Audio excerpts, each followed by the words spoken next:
qu'il avait soif. Donc, ils ont pris chiffon, ils ont mis ils ont pris une éponge, un chiffon qu'ils ont mis dans du vinaigre, et puis ils ont approché à sa bouche. Mais ici, le verset est précis. Le verset dit, ils mettent du poison dans ma nourriture parce qu'ils cherchent à le tuer. D'accord? Donc, comme j'ai dit, samedi prochain, on verra de qui il s'agit. C'est quelqu'un qui a subi, d'accord? Quelqu'un qui a subi l'oppression. Mais comme j'ai dit, aujourd'hui, on va faire d'une pierre trois coups. On a vu ce verset, on a vu le contexte. Samedi prochain, on verra les versets pour savoir de qui il s'agit. On va prendre Psaume 22. Psaume 22.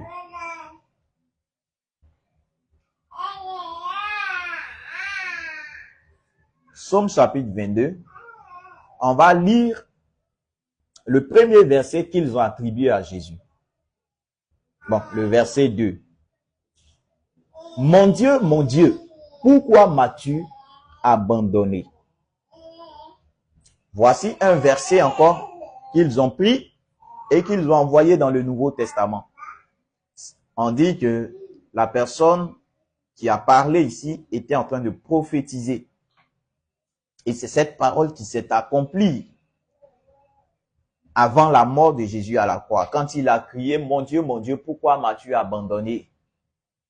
Automatiquement, ou après ça, il est mort, il a rendu l'âme, ou il a rendu l'esprit selon ce qu'ils ont mis dans le Nouveau Testament. Mais on va voir ici si il s'agit réellement de Jésus. Donc, il y a le verset 1, le verset 16, qu'on va lire. Le verset 16, ma force se dessèche comme l'argile et ma langue s'attache à mon palais. Tu me réduis à la poussière de la mort. Verset 17, car des chiens m'environnent, une bande de scélérats rôde autour de moi. Verset 17, la dernière partie du verset 17 dit, ils ont percé mes mains et mes pieds. D'accord? Ils ont percé mes mains et mes pieds. Donc, voici encore une partie qu'ils ont pris et envoyé dans le Nouveau Testament pour dire que la prophétie s'est accomplie. Donc, la personne ici était en train de prophétiser qu'ils allaient percer les mains et les pieds de Jésus. Vous comprenez? Donc, on va remonter au verset 1 et descendre au fur et à mesure pour voir le contexte. Et samedi prochain, on verra de qui il s'agit. Donc, Psaume chapitre 22, verset 1. Au chef des chantres, sur biche de l'aurore, psaume de David. Verset 2. Mon Dieu, pourquoi m'as-tu abandonné? D'accord? Ici, la personne est en train de crier à Dieu. Mon Dieu, pourquoi m'as-tu abandonné? Et le verset continue pour dire, et t'éloignes-tu sans me secourir, sans écouter mes plaintes?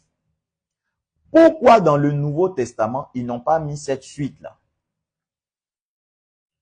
Dans le Nouveau Testament, on dit à la croix, Jésus a crié, mon Dieu, pourquoi m'as-tu abandonné? Et après avoir dit ça, il a rendu l'esprit. D'accord? Il est mort.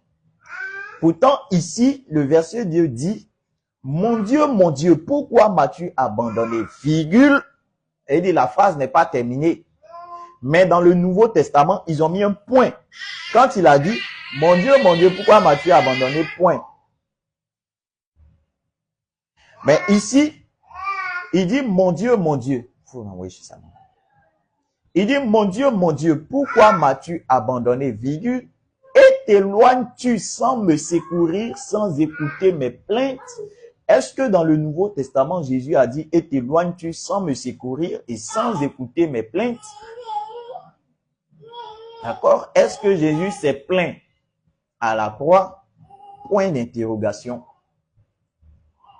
Et voici encore quelque chose. Je vais dire qui va attirer votre attention. Ici, la personne de qui il s'agit dit « Mon Dieu, pourquoi m'as-tu abandonné ?» D'accord? Maintenant, quand on va dans le Nouveau Testament, comme j'ai dit, je ne vais pas être long. Samedi prochain, on va lire le verset même du Nouveau Testament. Mais je paraphrase. Dans le Nouveau Testament, Jésus à la croix a dit quoi? Élie, Élie, pourquoi, Élie, Élie, lama sabachthani. Dans la langue, selon eux, dans la langue hébraïque. D'accord? Dans la langue hébreu. Jésus a dit, Élie, Élie, pourquoi m'as-tu, Élie, Élie, lama sabachthani. Ce qui veut dire, mon Dieu, pourquoi m'as-tu abandonné? Et par la suite, on dit que ceux qui étaient en bas, qui l'écoutaient ou qui l'ont entendu et se moquaient de lui, on dit, pourquoi tu appelles Élie? Tu veux que Élie vienne te sauver? Vous ne voyez pas un peu une zone d'ombre ici? Si c'était dans leur propre langue, est-ce qu'ils n'allaient pas savoir que Élie veut dire mon Dieu? Chrétiens, ouvrez votre esprit et puis écoutez. Écoutez attentivement avec un esprit ou des oreilles, comment dirais-je, non chrétiens.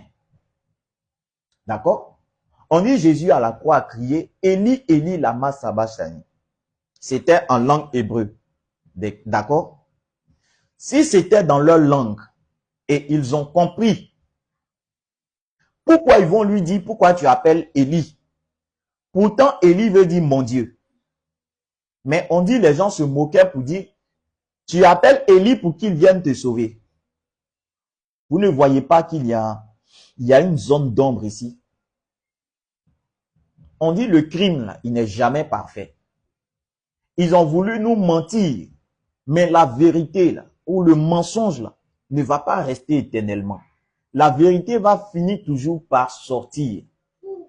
S'il s'agissait réellement de Dieu, ou si réellement Jésus criait à Dieu, appelait Dieu, et Élie voulait dire mon Dieu. Pourquoi les Juifs qui étaient hébreux, qui comprenaient cette langue-là, vont poser la question, tu appelles Élie pour venir te sauver. Pourtant, Élie veut dire mon Dieu. Selon leur langue, il y a une zone d'ombre là. Il y a un problème. D'accord? Mais c'était une parenthèse. Samedi prochain, on va rentrer dans plus de détails. Mais je reviens dans Psaume chapitre 22, verset 2. Mon Dieu, pourquoi m'as-tu abandonné? C'est quelqu'un qui est en train de crier à Dieu. Et il continue pour dire, et t'éloignes-tu sans me secourir, sans écouter mes plaintes? C'est quelqu'un qui a péché contre Dieu. Donc Dieu l'a abandonné. C'est quelqu'un qui a fait ce qui était mauvais aux yeux de Dieu. Donc Dieu a enlevé sa main sur lui. Donc Dieu était en train de le regarder. Vous comprenez, les gens étaient en train de le maltraiter. Les gens étaient en train de lui faire du mal. Les gens lui voulaient du mal. Donc il criait à Dieu, mon Dieu, pourquoi m'as-tu abandonné? S'il s'agissait du même passage, pourquoi ici ils n'ont pas mis Élie, Élie, lama sabachthani? Mais là-bas, ils ont mis Élie, Élie, lama sabachthani, et qui veut dire, mon Dieu, pourquoi m'as-tu abandonné? Si c'était réellement dans la langue hébraïque, les Hébreux n'allaient pas poser la question de savoir, tu appelles Élie pour venir te sauver. D'accord? Donc, je continue. Verset 3. Mon Dieu, je crie le jour et tu ne réponds pas. S'il s'agissait de Jésus. Jésus a crié quel jour et puis Dieu n'a pas répondu. Si Jésus est Dieu, est-ce que Jésus va crier à lui-même et il ne va pas répondre? Point d'interrogation. Question. Donc, cette personne qui se lamentait ici est en train de dire à Dieu, mon Dieu, je crie le jour et tu ne me réponds pas. Je crie la nuit et je n'ai point de repos. Donc, c'est quelqu'un qui était tellement angoissé. D'accord? Il était tellement angoissé. Il criait à Dieu parce que Dieu l'avait abandonné. Parce qu'il avait fait du mal à Dieu. Parce qu'il avait péché contre Dieu. D'accord? Samedi, on verra de qui il s'agit. Mais on voit d'abord le contexte. D'accord? On nous dit que c'est une prophétie de David. Mais il était en train de se lamenter. La personne se lamentait. La personne criait à Dieu parce qu'elle a péché contre Dieu. Et Dieu a enlevé sa main sur elle. Verset 4. Pourtant tu es le Saint. Tu sièges au milieu des louanges d'Israël. En toi se confiaient nos pères. Et ils se confiaient et tu les délivrais. Ils criaient à toi et ils étaient sauvés. Ils se confiaient en toi et ils n'étaient point confus. Et moi, je suis un ver et non un homme. Voici quelqu'un, cette phrase-là démontre que la personne était en train de s'humilier devant Dieu. Vous comprenez? Cette petite partie nous démontre comment la personne était en train de s'effacer devant Dieu à cause du mal qu'il a fait. Ou du mal qu'elle a fait, cette personne. D'accord? La personne s'humiliait devant Dieu, demandait pardon à Dieu. En toi se confiaient nos pères, ils se confiaient et tu les délivrais. Ils criaient à toi et ils étaient sauvés. Ils se confiaient en toi et ils n'étaient point confus. Et moi, je suis un ver et non un homme. L'opprobre des hommes et le méprisé du peuple. D'accord? Tous ceux qui me voient se moquent de moi. Tout ça, ils ont attribué à Jésus. Mais on verra de qui il s'agit, de qui on se moquait. L'opprobre était jeté, de qui on se moquait. D'accord? Qui jetait l'opprobre sur cette personne? Tous ceux qui me voient se moquent de moi. Ils ouvrent la bouche, secouent la tête. Recommande-toi à l'Éternel, l'Éternel le sauvera. Il le délivrera puisqu'il l'aime. Oui, tu m'as fait sortir du sein maternel. Tu m'as mis en sûreté sur les mamelles de ma mère. Dès le sein maternel, j'ai été sous ta garde. Dès le ventre de ma mère, tu as été mon Dieu. Ne t'éloigne pas de moi quand la détresse est proche, quand personne ne vient à mon secours. De nombreux taureaux sont autour de moi. Des taureaux de Basan m'environnent. Ils ouvrent contre moi leur gueule, semblables aux lions qui déchirent et rugit. Je suis comme de l'eau qui s'écoule, et tous mes os se séparent. Mon cœur est comme de la cire, et se fond dans mes entrailles. Ma force se dessèche comme l'argile, et ma langue s'attache à mon palais. Tu me réduis à la poussière de la mort. Tout ça, on verra de qui il s'agit. Mais le contexte déjà nous montre qu'il ne s'agit pas de Jésus. Car des chiens m'environnent.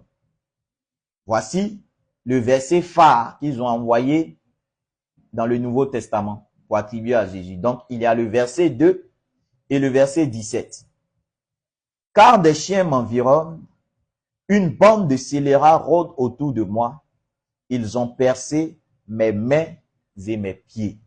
Voici la partie phare qu'ils ont envoyé dans le Nouveau Testament pour dire ce sont les mains et les pieds de Jésus qu'ils ont percés. Samedi prochain, on verra. Ils ont percé mes mains, mes pieds. De qui il s'agit et de quoi il s'agit. D'accord? De qui il s'agit et de quoi il s'agit. Donc, comme j'ai dit, on a fait d'une pierre 3 coups. Et samedi prochain, on verra les versets qui démontrent ou qui montrent de qui il s'agit. D'accord? Et comme j'ai dit, l'Église catholique gréco-romaine a, comment dirais-je, a embobiné l'homme noir. L'Église catholique gréco-romaine a fait perdre à l'Africain, au vrai peuple de Dieu, le fil conducteur. Aujourd'hui, tu dis au noir, ou à l'Africain, ou au vrai peuple de Dieu, que ce verset ne parle pas de Jésus, automatiquement, ils vont t'insulter. Automatiquement, ils vont te rabaisser au fait. Et j'entends, ou je vois beaucoup de chrétiens qui disent que oui, tout ça a été prophétisé, a été annoncé dans le Nouveau Testament, que quoi, dans les derniers temps, il y aura de faux prophètes, dans les derniers temps, et les gens vont pousser les gens à l'apostasie, ils vont amener les gens à abandonner la foi, et il y a même d'autres versets qui disent que même si un ange, et ça c'est l'apôtre Paul selon le Nouveau Testament, l'apôtre Paul qui disait ça, même si un ange venait du ciel pour vous annoncer un autre évangile que celui que je vous ai annoncé, qu'il soit anathème. Les blancs sont pas dupes. Les blancs sont pas bêtes. Vous comprenez? Les blancs ne sont pas bêtes. Je termine avec cette histoire et peut-être si j'ai encore la batterie, je vais permettre aux gens de poser des questions parce qu'il y a une personne qui a posé une question, peut-être qu'il y a des questions. C'est l'histoire d'un père qui voyage et avant de voyager, il dit à ses enfants, je voyage. Mais quand je vais partir, je vais envoyer mon frère qui va venir rester avec vous, qui va venir prendre soin de vous, qui va venir s'occuper de vous. Vous comprenez? Et ce père-là, pendant qu'il était en train de parler à ses enfants, pendant qu'il était en train de laisser des consignes à ses enfants, pour leur faire savoir qu'il allait faire venir son frère, qui allait rester avec eux, qui allait s'occuper d'eux, il y a un intrus, il y a une personne étrangère à la famille qui était hors de la maison, mais qui entendait les consignes du père, qui entendait ce que le père disait à ses enfants, qui entendait lorsque le père disait qu'il allait faire venir son frère qui allait s'occuper d'eux, qui allait rester avec eux. Vous comprenez? Et donc, après le départ du père, mais le père a aussi donné des caractéristiques ou comment dirais-je, des points pour reconnaître, en quelque sorte, pour reconnaître son frère.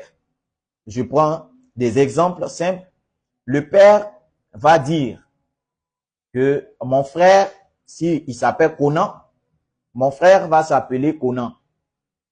Il y aura telle chose, telle chose, telle chose. C'est-à-dire, il décrit un peu, d'accord, son frère. Et après son départ, voici l'intrus, celui qui écoutait ou qui entendait ce que le père disait à ses enfants. Il va venir frapper à la porte. Lorsque les enfants ouvrent la porte, il va dire aux enfants, je suis le frère de votre père. Écoutez-moi attentivement. Je suis le frère de votre père. Il m'a envoyé rester avec vous. Il m'a envoyé m'occuper de vous.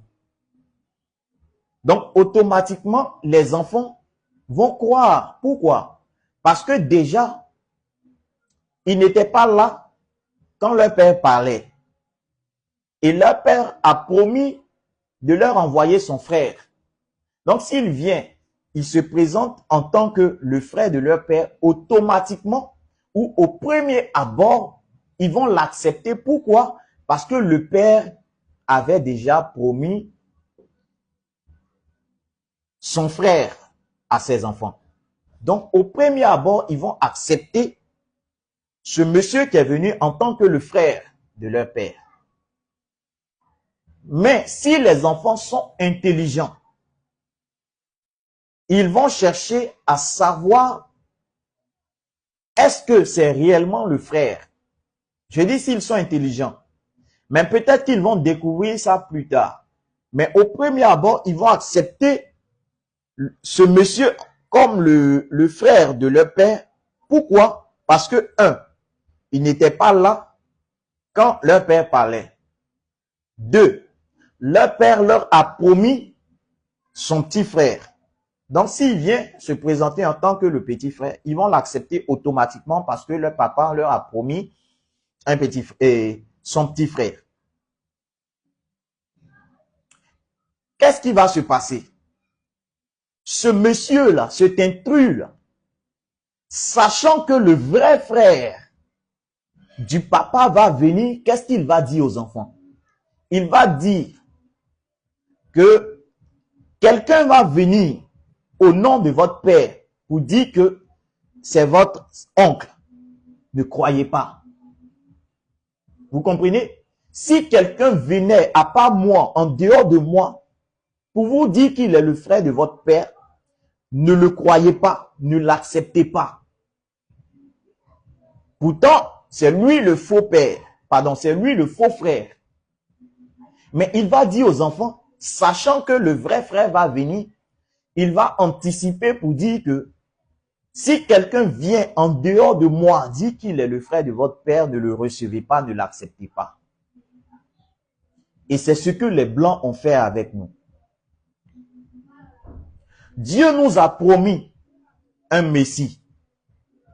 Dieu nous a promis un Christ, qui veut dire Messie, qui veut dire Sauveur.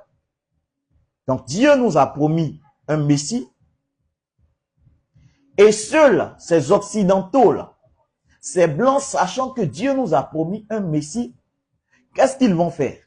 Avant que ce Messie ne vienne, ils vont aller soulever quelqu'un, ou ils vont aller prendre quelqu'un, qu'ils vont habiller en la personne que Dieu nous a promis, et vont venir nous dire, voici le Messie que Dieu nous a promis. Maintenant, sachant que le Messie va venir, ou le vrai Messie va venir, qu'est-ce qu'ils vont faire? Ils vont nous dire que si quelqu'un d'autre venait pour dire que c'est lui le Messie, qu'il soit maudit. Si quelqu'un venait nous annoncer un autre Messie que celui que eux ils nous ont envoyé, qu'il soit maudit. Donc qu'est-ce que nous on va faire? On va accepter celui-là et tout le vrai Messie qui va venir après, on va le rejeter. Mais en tant qu'une personne qui a un cerveau, en tant qu'une personne qui réfléchit, comme j'ai dit, les enfants, s'ils réfléchissent plus loin, s'ils poussent leur réflexion plus loin, ils vont commencer à poser des questions aux frères de leur papa ou aux soi-disant frères de leur papa. Tu t'appelles comment? Ton nom de famille, là, c'est quoi? Si il dit un nom contraire au nom de leur papa, c'est que c'est pas lui, le frère. D'accord? Ils doivent commencer à poser des questions. D'accord? Notre grand-mère s'appelle comment? Tu dis tu es le frère de notre papa. Donc, votre maman s'appelle comment? Donc, voici des questions que les enfants doivent poser à l'oncle pour savoir si c'est réellement lui l'oncle ou pas. Et donc, en tant que des personnes en qui Dieu a mis un cerveau, une intelligence, on va commencer à se poser des questions pour savoir si celui-là c'est le Messie ou pas, pour savoir si celui-là c'est le vrai ou pas. Parce que Dieu a donné des caractéristiques. Le Messie doit venir de David. D'accord? Le Messie doit être roi. Il doit s'asseoir sur le trône de David. Le Messie doit faire ci, il doit faire ça, ainsi de suite. Vous comprenez? Donc, on doit commencer à se poser ces questions-là. Est-ce que le Messie vient de David? On a déjà parlé de ça. Quand tu prends Matthieu 1, Romains 1, tu vas te rendre compte que le Messie, ce soi-disant Messie, Jésus ne vient pas de David. Est-ce que ce Messie qu'on nous a envoyé, il a régné en tant que roi? Point d'interrogation. Est-ce que ce Messie a réellement délivré son peuple? Parce que jusqu'à aujourd'hui, le peuple de Dieu souffre. Et selon même le Nouveau Testament, on dit que Jésus, qui est le Messie, est venu délivrer le peuple d'Israël, bon, le monde, de ses péchés. Mais jusqu'à aujourd'hui, là, on continue de pécher. Jusqu'à aujourd'hui, les chrétiens qui l'ont accepté continuent de pécher. On dit, il a pris nos souffrances, il a pris nos malheurs, il a pris nos souffrances, il a pris nos péchés. Mais tu es chrétien, tu acceptes Jésus, tu souffres. Tu pèches toujours, tu passes ton temps à demander pardon. Donc, c'est que c'est pas le Messie. Tu continues de souffrir. Pourtant, on dit quand le Messie va venir, c'est pour nous délivrer de l'oppresseur. Mais ce soi-disant Messie, Jésus est venu, mais on continue de souffrir. Et c'est plus même les chrétiens qui souffrent que les autres. Ceux qui ont accepté ce Messie-là, ce sont eux qui souffrent que tous les autres. Il y a une question qu'il faut se poser. Est-ce que c'est réellement le Messie? Donc, sachant ça, sachant que le vrai Messie viendra, ils vont dévancer les choses pour dire quoi? Si quelqu'un d'autre vient annoncer qu'il est le Messie, qu'il soit anathème. Même si un ange descendait du ciel pour annoncer un autre évangile que celui que j'ai annoncé, il s'agit de Paul parce que Paul était en train d'annoncer Jésus. C'est Paul qui était en train de dire que la loi est malédiction. C'est Paul qui était en train de dire que tous ceux qui observent la loi sont sous la malédiction. Donc, il faut suivre Jésus pour être sous la bénédiction. Donc, Paul va dire par la suite, même si un ange descendait du ciel pour vous annoncer un autre évangile, que celui que lui, Paul, annonce qu'il soit maudit. Hein, ils sont en train de nous dire que le Messie qui va venir, le vrai Messie, il ne faudrait pas qu'on l'écoute. Pourtant, c'est le vrai Messie qui doit venir. C'est l'histoire de ce père et de cette famille que j'ai raconté. C'est pareil. Donc, je vais m'arrêter là. S'il y a une seule question, je vais prendre avant que mon téléphone ne s'éteigne. Est-ce qu'il y a une question? Question. Mon frère Figo, que Dieu te bénisse. Question. Et puis, je m'arrête là samedi prochain. On va voir les trois versets, Psaume 69, verset 22. On va voir de qui il s'agit. Et Psaume 22, verset 1, de qui il s'agit. Et verset 17, de qui il s'agit. D'accord? Donc, est-ce qu'il y a une question? Question, pour aller un peu plus vite. Question?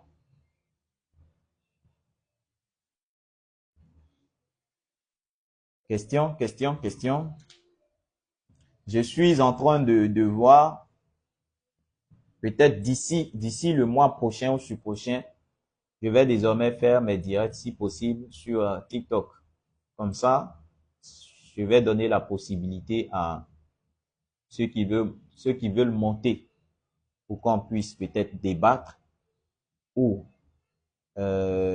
si certaines personnes ont des questions, ont des préoccupations, peuvent monter pour qu'on puisse échanger. D'accord? Et donc, est-ce qu'il y a des questions? Des questions? Après le direct, je vais mettre en commentaire mon lien TikTok parce que toutes les vidéos, je les republie sur TikTok. Et s'il y a des préoccupations, des questions, vous pourriez les poser. Je rappelle aussi que tous les samedis, nous sommes tous les samedis à Kumasi, Kumasi Sopim Caniveau. Donc, pour tous ceux qui veulent débattre, pour tous ceux qui ont des préoccupations, pour tous ceux qui ont des questions, vous pouvez nous trouver à Kumasi tous les samedis à partir de 11h. À partir de 11h, on commence. Si tu as des questions ou tu veux débattre, tu peux venir pour qu'on puisse échanger, pour qu'on puisse débattre. Et comme je dis, je veux, pour des chrétiens qui sont en quête de vérité, je souhaite qu'ils viennent.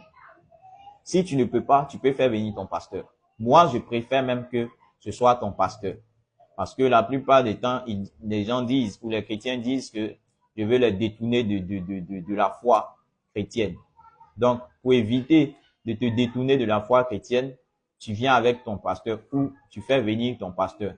Là, je suppose que ton pasteur est ancré dans la foi. Personne ne peut le détrôner ou le déraciner. Si lui, il a pu être déraciné, je pense qu'il viendra aussi vous déraciner.